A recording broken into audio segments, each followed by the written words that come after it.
Административдик ресурсту утса болот. Бул туурасында Өнүгүү прогресс фракциясынын лидери Бакыт Төрөбаев Бишкекте оппозиция өкүлдөрү жана жарандык коом уюштурган шайлоону монетизациялоо эгемендикке коркунуч талкуусу учурунда билдирди.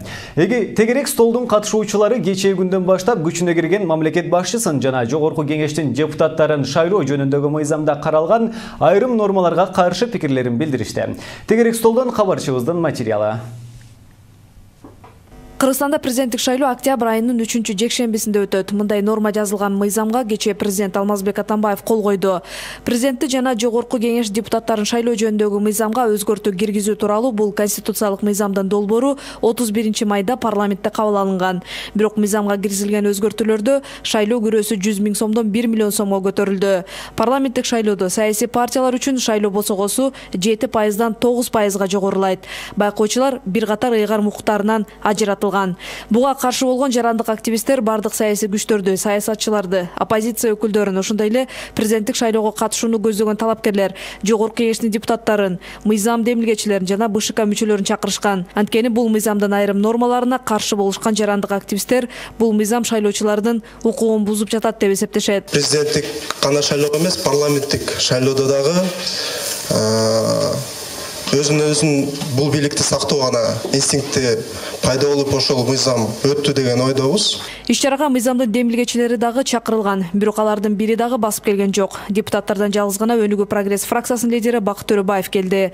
Фракция лидери административдик ресурсту жеңсе болорун, ал үчүн жер-жерлерде эл менен тыгыз байланышта болуп, программаларды туура жеткирүү керек экендигин айтты. Административдик ресурсту утса болот экен. Болот. Мына биз азыр добуш сатып алуу боюнча маселе коюп атабыз. Мен дагы ушул боюнча аябай терең ойлондум. Бул партия келип атат, тиги партия келип атат, бул партия келип атат. 5 партия келди бир добуш үчүн. Элестеткиле? 5 адам, 5 партия бир адамга келип мамиле жасашты. Бир добушту 5 адамга бөлө албайт да. 5 партия бөлө албайт да. Аябай сүйлөштүк, аябай терең изилдедим мен. Бирок эң негизгиси шайлоо участкасына барганда кимде жүрөгүндө бар болсо ошого берет экен. Ал эми легендарлуу парламенттин төрагасы Медеткан Шеримкуловдун айтымында шайлоо маалында добуштарды сатып алууга болуп көрбөгөндөй ыңгайлуу шарт түзүлүүдө. Бул мыйзамда президенттикке талапкердин шайлоо фондун түзүү боюнча берилип жаткан укуктар кооптонууну жаратууда. Маселен, талапкерге жеке жарандар өзүнүн атынан бере ала турган сумма мурдагыдан 10 000 эсе жогорулоду. Вот это повышение, к чему это ведет? Во-первых, и главное, создается небывалый объем фонда, выборного фонда. И сейчас, вот как Адил сказал, будет использован административный ресурс и так далее. Но на это я не буду говорить. А вот что касается подкупа людей разными путями, это создается колоссальная возможность. Ал эми Борбордук шайлоо комиссиясын шайлоо мыйзамдарына киргизилген соңку өзгөртүүлөр жалпысынан канааттандырат. Подавляющее большинство этих поправок,